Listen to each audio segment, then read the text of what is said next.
2부 하겠습니다. 지금 이대로면 객관적으로 한국당이 내년 총선을 절대로 못 이깁니다. 그건 뭐 과학이라고 봐야 됩니다. 자, 보수가 항상 저지르는 가장 잘못 중에 하나는 자신만의 동질성의 오류. 그건 뭔가 하면 끼리끼리 모여가지고 자기들이 지금 승리하고 있고 문은 무너지고 있다라고 그냥 자위하는 겁니다. 일종의 희망 고문이라고도 할 수 있고 내피셜이라고 요즘 자기가 원하는 대로 그냥 말들을 해서 저거들끼리 서로 만족하는 자기 만족에 불과하다 이렇게 해석이 될 수 있겠죠. 자, 보수에서 수많은 유튜버가 있지만은 그 내용들을 보면 문은 벌써 집에 갔어야 됩니다. 아니면 한 3개월 안에는 집에 가게 돼 있습니다. 지지율이 5%밖에 안 되는 정권이 언론과 여론조사의 협조로 저렇게 버틸 수 있다고 봅니까? 만약에 진짜 문재인 지지율이 5% 10%라면 저걸 못 무너뜨리고 있는 보수 세력이 전부 집단 자살을 해야 되겠죠. 그렇잖아요. 지지율 5% 10%짜리 정권을 못 무너뜨리고 끌려다니고 있으면 다 죽어야지요. 그럼 도대체 뭐냐는 겁니다. 그게 아니라는 거죠. 적어도 현실 지지율이 35% 이상은 되고 이런저런 어떤 술수와 기득권의 좀 어드밴티지 이런 것들이 다 합쳐지면서 45에서 50 사이 지지율로 지금 포장되어 있는 겁니다. 집권 여당이 힘이 빠지기 전에는 10% 정도의 어드밴티지가 있는 것은 사실이에요. 그러면 하나 이제 명확하게 해봅시다. 그러면 문재인 세력과 한국당 세력을 봤을 때는 누가 이길까요? 진짜 객관적으로요. 둘이 놓고 봤을 때 지금 한국당이 문재인 세력의 지지에 한 60% 정도밖에 안 된다고 보고 있습니다. 아무리 좋게 봐도 실질적인 한국당 지지율은 25% 미만일 거라고 보고 있습니다. 자, 한국일보에 그런 것과 관련된 여론조사가 나왔죠. 물론 저도 이 여론조사는 믿지 않습니다. 탄핵 때 떠났던 보수층이 속속 복귀, 안 돌아온 35%가 총선 과제다. 이렇게 이제 제목을 달았는데요. 그러니까 탄핵 이전에 이 보수라고 하는 사람들이 전체적으로 오리지널 보수가 한 60% 됐으면 왔다 갔다 하는 사람이 아니라 보수 중에서 60% 됐으면 지금 한국당에 이 사람들이 한 28%의 지지를 보내고 있고 바른정당에 9.7 이런 식으로 가 있고 상당수는 무당파가 되거나 또 현 여권을 지지하고 있다 이런 겁니다. 그래서 이들 중에 지금 돌아온 사람이 몇 프로냐 봤을 때 9.7 한 60%는 돌아왔다 이렇게 보고 있습니다. 자, 제가 볼 때 얼추 현실에 가까운 이야기라고 보고 있습니다. 그 전에 보수를 강경하게 입장을 유지하고 있던 사람 중에 지금 한국당으로 돌아온 사람은 한 60%다. 일부는 애국당에도 남아있고 일부는 바른미래당에도 남아있고 일부는 아예 무당파가 되어버렸고 또 그중에 일부는 민주당을 지지하고 있는 사람도 있을 거라고 보고 있습니다. 자, 그러면 한국당이 이제 이 부분을 가지고 중도로 가야 되느냐. 자, 1위를 포기하고 확실한 2위가 되는 강경 보수로 가야 되느냐. 마치 이 선택의 싸움인 것처럼 언론들이 몰아가고 규정해 가고 있고 한국당 당 내외에서도 이런 이야기가 등장하고 있습니다. 지금 재판을 받고 있는 홍문종이 애국당 거리 집회에 가서 수천 명이 탈당할 수 있다라고 암시하면서 핵심 친박이 탈당해서 애국당으로 가느냐라는 논의까지 나오고 있습니다. 자, 정치를 한 사람들은 꾼이죠. 그렇게 하는 기본적인 이유는 현재 여러 이야기들로 지금 공천이 받기 어렵게 된 친박 핵심들이 애국당을 카드로 해서 자신의 공천을 얻어내려고 지금 한번 흔들어 보는 거죠. 자, 내가 나가면 다 나가게 되는데 그러면 당이 또 쪼가리 나게 되면 너네들이 총선에 이기겠느냐. 자, 그런 일 있기 전에 나 공천 주라. 이 이야기 아니겠습니까? 그런데 실제로 애국당 세력과 통합한다 하더라도 바른미래당의 세력과 통합한다 하더라도 한국당이 현재 보이고 있는 행태는 분열 문제도 아니고 탄핵의 후유증 문제도 아니고 진짜 본질은요. 분열도 탄핵 후유증도 아닌 한국당이 지금 싸워야 될 투쟁을 못하고 있다라는 부분에 대한 겁니다. 자, 민경욱이 무슨 철렵질 이야기하는 발언이요. 막말 맞지요. 정치판에는 서로가 막말합니다. 이해찬이는 도둑놈들이라 했는데 철렵질이라고 말 못할 게 뭐 있어요. 언제 대한민국 정치가 서로가 서로를 존중하고 대통령이 외유 나갔을 때 대통령을 비판하면 안 되고 그런 수준의 정치를 지켜왔습니까? 대통령이 청와대 수석 보좌관을 하면서 수국 기득권의 프레임이라고 말하고 5.18 때 독재자의 후예라고 하고 현충일 날 뭐라 했습니까? 김원봉이를 언급했습니다. 자, 대통령부터 정치에 매너라고는 개떡도 안 지키는데 뭐 한국당이 막말한다고 지킬 필요가 있어요? 그런데 지금 황교안은 지금 막말에 대해서 엄중 처벌하고 공천에 반영하겠다고 합니다. 민경욱이 황교안이 제일 오른팔이잖아요. 말은 그렇게 하고도 또 막말하잖아요. 그러면 막말하는 부분에 대해서 뭐라고 하든 막말을 단속하지 않겠다 해야 되는 겁니다. 더 세게 막말을 해라. 그런데 중요한 거는 본질적인 막말을 하지 전혀 비본질적인 문 정권에게 치명적이 되지 않고 그래서 정권이 기가 차서 봐주고 지역구에 가서 내 막말했다 해가지고 표 얻으려고 하는 그런 막말이 아니라 진짜 본질적 막말을 해라. 그럼 본질적 막말이 뭐냐? 북한 석탄 밀수와 정제유 불법 환적의 배후에 문 정권이 지금 있는 것이냐? 현 정권이 대북 밀무역의 마피아냐? 이게 진짜 막말이죠. 자, 우리들 병원 1,400억 대출이 논리적으로 상식적으로 도저히 이루어질 수 없는 방식이 이루어졌는데 그 돈 중에서 담보를 초과한 돈은 대선 자금으로 들어갔느냐. 이게 제대로 된 막말이죠. 자, 윤규건이가 우리들 병원 의혹을 다 막아왔는데 자, 윤규건은 그래서 버닝썬에서 온갖 의혹이 등장해도 봐줬느냐. 이게 제대로 된 막말이죠. 장학선이라고 엮었는데 윤지호 기획 입국시킨 장본인은 청와대냐. 지금 그 이야기를 해야 되고 후임으로 청와대 민정수석에 거론되는 신모는 우리들 병원 사건에서도 등장했는데 저런 사람을 민정수석 시켜도 되냐. 이게 제대로 된 비판이죠. 그러지 않습니까? 자, 그리고 더 나아가서 손혜원이를 이렇게 안 부르는 게 그리고는 사진 한 장 나오지 않고 왔다 갔다 하는 게 이게 제대로 된 민주주의냐. 독재자가 이게 독재자임을 입증하는 거 아니냐. 이런 막말들을 막 해야 되죠. 자, 문다혜 부부가 문재인 부부가 살고 있는 집을 당대표 되기 직전에 압류당했는데 당신들은 기본적으로 의료보험료를 안 내도 된다라는 관점에서 살아와 놓고 이제는 의료보험액을 증가시키는 문재인 케어를 하느냐. 이렇게 제대로 된 막말을 해야죠. 그러지 않습니까? 자, 정보기관이 국가정보기관이 대북 밀수의 주범이냐. 이런 게 제대로 된 막말이죠.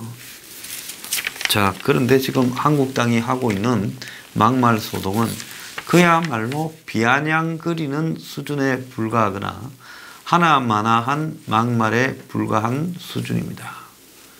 자, 그런데 이들에게 지금 투쟁력이 아예 결여돼서 이들 수준으로는 내년 총선 전에 대형 폭로를 통해서 문재인 정권을 다운시킬 가능성이 없다고 보고 있습니다. 이들이 문재인 정권을 혼수 상태에 만들어 놓지 않고 현 상태를 유지하면서 선거를 붙었을 때 이길 가능성이 있냐?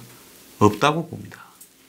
유일하게 기우제 지내듯이 타의에 의해서 발생할 수 있는 가능성이 가계부채발 금융위기인데, 자, 이 정권의 수습 테크닉을 보자면 내년 총선 전에 터지지 않도록 몇 달 미루는 부분은 할 수 있다고 보고 있습니다. 자, 그러면 황교안은 뭘로 이길 수 있다고 생각하는가? 자신의 이미지를 황교안이 핫도그 팔고 노래 부르고 그리고 북 콘서트하고 청년들 불러서 2040 대화하고 그러면 황교안을 바라보는 국민의 이미지가 좋아진다고 생각하는가? 아니에요. 내비 놔줘도 어느 정도 집 나간 강아지들이 시간 지나면 배가 고파서 집으로 밥 물어 오듯이 오는 겁니다. 기본은요. 지금 기본 저절로 온 거지. 황교안이 투쟁을 잘해서 투쟁을 뭘 개뿔 잘해요. 황교안이 무슨 되고 난 이후에 당을 품격 있게 해서 품격은 개뿔 무슨 품격이 있어요? 황교안이 비전을 제시해서 뭘 비전이 있어요? 전부 자기 이미지 정치하러 다니고 책 만드는 거 아니에요? 대표활동 100일에 책 만들었잖아요. 자, 그런데 이게 제가 볼 때 황교안이 자기 이미지 관리, 즉 대통령 후보로서의 행보를 한 것이 다라고 봅니다. 그런데 황교안이 지금 1위가 17%로 12%의 이낙연이에 비해 5% 앞섰다는데, 이낙연이는 미안하지만은 야권에 그냥 잠시 앞에 서서 내년 총선까지만 대선 후보 잡히게 뛰라. 총선 뒤에는 우리가 새로 후보 정리해서 내보낼 거니까. 그래서 일종의 페이스 메이커입니다. 중간 지점까지만 좀 뛰는 척 해라는. 왜? 박원순도 눌러놔야 되고 이재명도 눌러놔야 되고 안희정은 집에 보냈고 김경수도 반신불수가 돼 있으니 총선까지 좀 이낙연이가 좀 메고 뛰다가 총선 끝나면 너는 뛰지 말고 빠져라. 지금 그런 거예요. 그런 사람을 두고 뭐 5% 앞섰니 하는 게 무슨 의미가 있어요? 자, 황교안의 17% 지지는 보수 지지표도 다 안 나온 겁니다. 그것도 다 분산됐죠. 자, 그러면 황교안의 지지가 지금 황교안 취임하고 100일이 넘는 동안에 이제 넉 달이 돼 가잖아요. 제대로 오른 적이 있습니까? 국민들이 황교안을 그냥 독보적으로 자기 대선 주자로 인정한다 할 만큼 제대로 지지율이 나온 게 있습니까? 없지요. 맨날 그 모양이지 않습니까? 그건 앞으로도 총선까지도 그럴 거예요. 그건 뭘 의미하는가 하면 황교안이 청소차 타고 복숭 따러 다니고 한다고 이미지가 개선될 가능성이 없다라는 걸 보이는 겁니다. 그럼 어디서 뭐가 잘못됐느냐? 황교안이라는 사람의 정치를 바라보는 시각이 저는 매우 잘못됐다고 보고 있습니다. 막말 안 하면 중도표가 저절로 옵니까? 중도가 원하는 것은 막말 여부가 아니에요. 미안하지만요. 그들을 위한 한마디로 보수라는 것들도 반 사기꾼이더라. 저 문재인도 사기꾼이지만 이쪽도 사기꾼이더라. 자, 그래서 한국당 지지하기 싫다 한두 번 쏘았냐.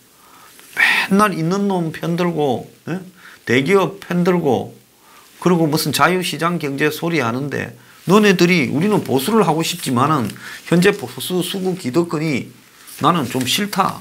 서민 보수들을 갖다가 위한 정책을 내본 적이 있냐. 결정적일 때는 다 기득권으로 가지 않냐. 이런 부분을 중도층이라고 하는 사람들이 원하는 거예요. 자, 정책에서의 킬러 콘텐츠를 원하고 나라다운 나라를 만들기를 원하는 겁니다. 국가 정체성에서 확실히 싸워주길 바라고 또 더한 부분이 있다면 부패를 척결해 주기 바라고. 자, 문재인 정권의 지금 부패 의혹이 곳곳에서 난무함에도 한국당과 황교안은 외면합니다. 자, 문재인 정권이 국가 정체성을 침묵적으로 몰고 가는에도 불구하고 한국당은 그걸 사실상 외면하고 있어요. 자, 한국당이 판문점 선언부터 평양 군사 합의부터 이 모든 걸 다 인정하지 않겠다라고 이야기하고 이걸 민주당이나 문재인이 밀어붙인다면 우리는 국정에 절대 협조해 줄 수 없다. 우리 다 집어넣으라고 제대로 한번 싸우면 지금 국민들 반응이 이럴까요? 한국당이 몇 차례 집회를 했는데 저거말로 최대치 5만입니다. 자, 보통 5만이라 하면요. 절반도 안 되지요. 네? 자, 한국당의 사람 동원력이 그것밖에 안 된다. 대중들이 지금 문정권을 부글부글 끓고 있다는데 한국당이 주말에 집회를 한다면 그 집회장 근처에 광화문 일대를 사람들이 다 메워버리는 형태가 돼야 집회를 한 번 하더라도 정권에 데미지를 입히지요. 당에 253개 지구당에 전부 정거를 정빙하라 하고 불러도 모아놓은 그 꼬라지가 그것밖에 안 됩니다. 그건 뭘 이야기하는가 하면 저 당이 그야말로 대중들과는 완전히 괴리된 정치 기술자들의 당이거나 정치 브로커의 당이거나 상류 기득권의 당으로 전락해 버렸다는 거죠. 그 지역에 의원이라는 사람들이 기껏해야 자 100명씩 동원하면요 얼마입니까? 25,300명입니다. 500명 동원했다고 하면요 13만 명이 넘습니다. 한 번을 해도 지역별로 의원들 당협위원장이 500명을 동원하라. 그래서 제대로 한 번을 했어야죠. 그런데 왜 안 되느냐? 지금 한국당의 수준으로 가자 해서 사람 500명을 자진해서 들고 올 형편이 안 되는 거예요. 돈이나 나눠주면 두 당 얼마씩 해서 충분히 동원하겠죠. 돈 안 주고 그야말로 지금 이 나라를 살리자 가보자고 당원을 설득해서 집회장으로 지역별로 유권자가 20만 30만 되는 지역에 500명을 동원하기가 어려운 것이 한국당의 한계라는 겁니다. 지금 여권은 한국당을 보고 추경을 해야 되니 들어오라 합니다. 추경 갖고 들어갈 필요 없어요. 제가 어제 방송에서 그렇습니다. 한국당 들어가지 말고 패트랙 원상 복귀시키기 전에 들어가지 말라. 그런데 놀면서 월급 받는다 소리 하니까 반만 반납해라. 왜 반만 반납하느냐.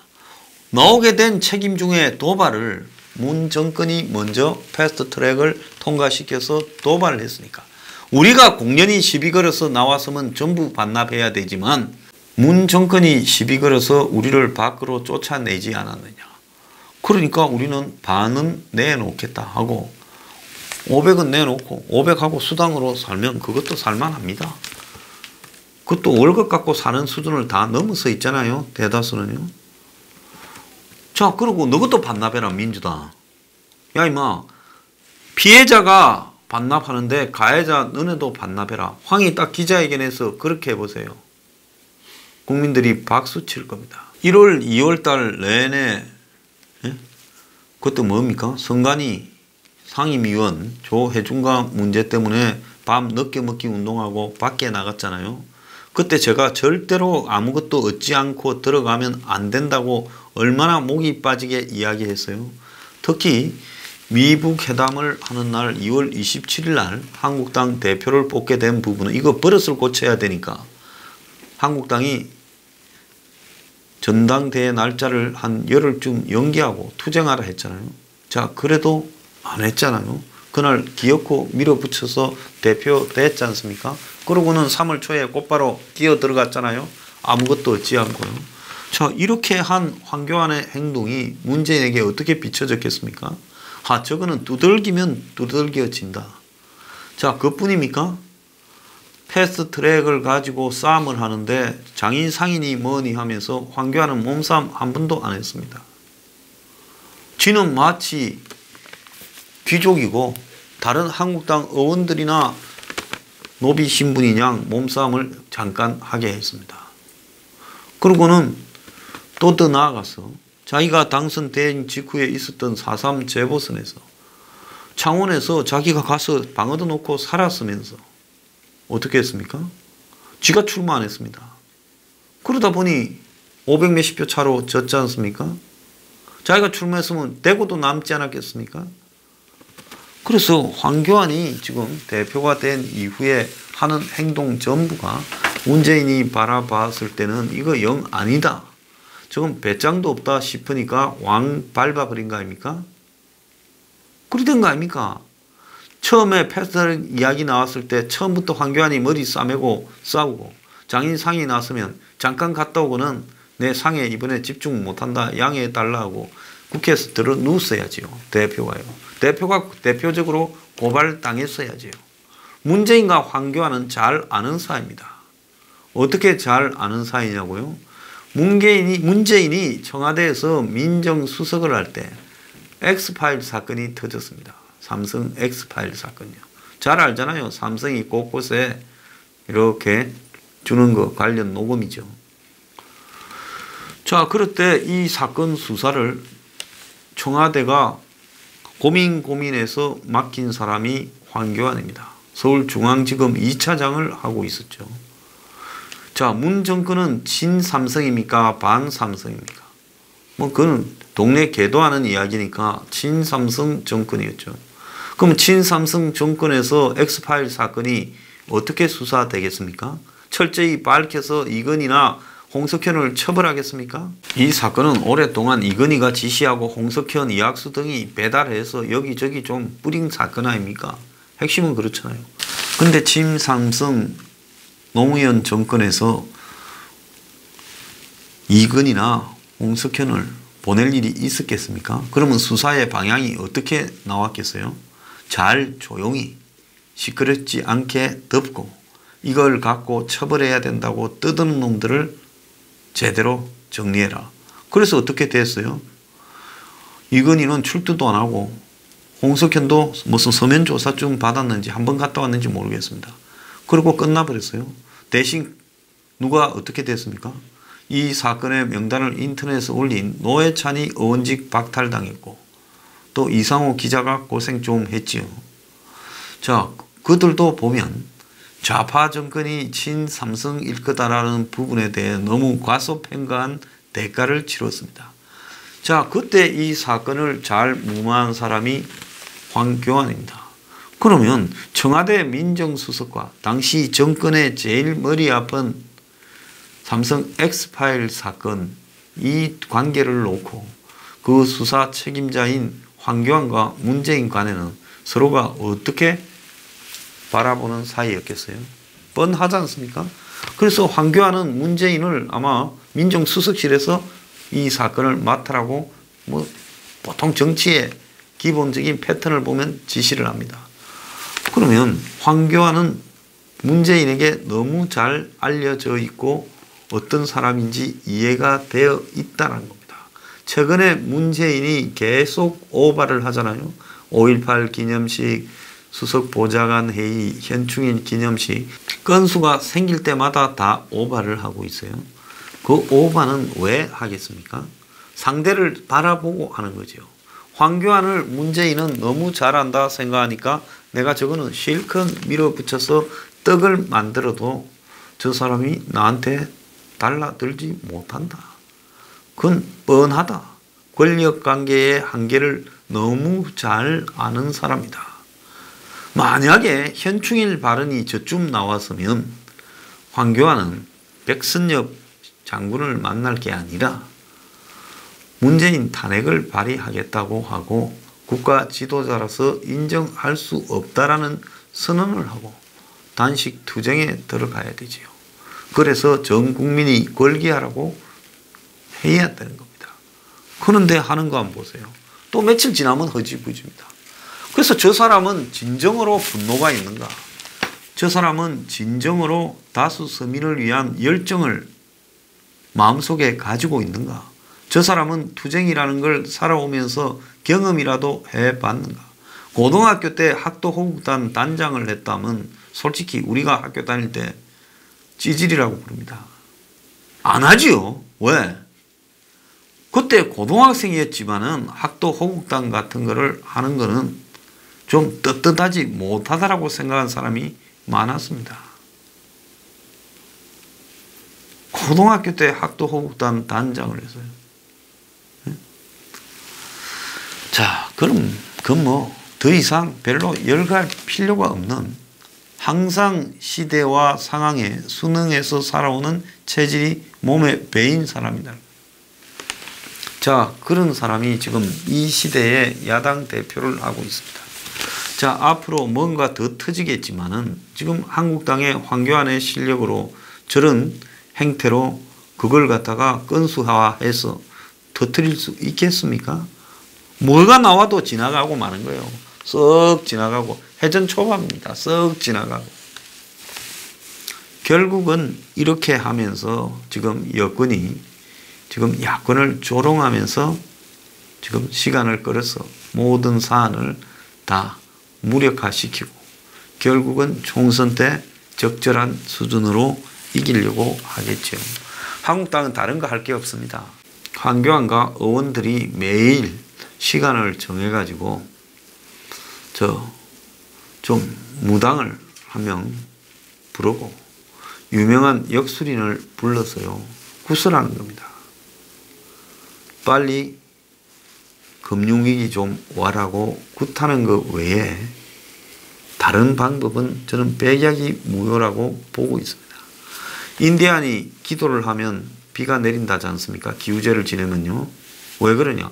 비가 올 때까지 기우제를 지내니까 결국은 비가 내린다는 거죠. 아닙니까? 그러면 한국당이 지금 무당과 역술인을 불러서 경제 위기가 올 때까지 구슬하면 기도하면 어느 시간쯤에는 경제 위기가 오지 않겠습니까? 그러면 한국당이 국민들 앞에 우리가 열심히 노력한 덕분에 경제 위기가 왔습니다. 차라리 이렇게 송구하는 게 좋지 않겠습니까? 근데 이 사람들이 얼마나 위선적인가 하면 제가 세컨드리 보이콧을 트럼프 대통령에게 서한을 보내서 좀 때려달라고 지금 한다니까 한국당 사람들이 아마 그런 거 절대 있어서는 안 된다고 화들짝 놀라는 것 같습니다. 자, 이들은 세컨드리 보이콧을 요청하는 것은 밖에 있는 황장수 같은 모험, 망발주의자나 하는 행태지 우리가 그런 것들이 왔을 때 국민들이 세컨드리 보이콧이 되면 그 책임을 다 한국당으로 미룰 건데 그런 것이 절대 있어서는 안 된다. 아마 절대로 한국당은 지금 북한의 석탄 밀수나 정제유 불법 환적에 대해 말을 못할 것이고 더더욱이나 세컨드리 보이콧을 절대 있어서는 안 된다라고 말할 거예요. 자, 이렇게 이럴 게 많아서 좀생이 같고 이것저것 잴 게 많은 인간들이 겁은 또 더럽게 많아가지고 가는 콩알 만한 것들이 어떻게 내년 총선까지 가겠습니까? 총선까지 살아남아 있을지도 저는 의문입니다. 자, 황교안을 너무도 잘 아는 문재인 입장에서는 그야말로 황교안 가지고 노는 것은 껌값이라고 생각할 거라고 봅니다. 자, 우리가 황교안에게 21일 날 선물을 주러 가겠습니다.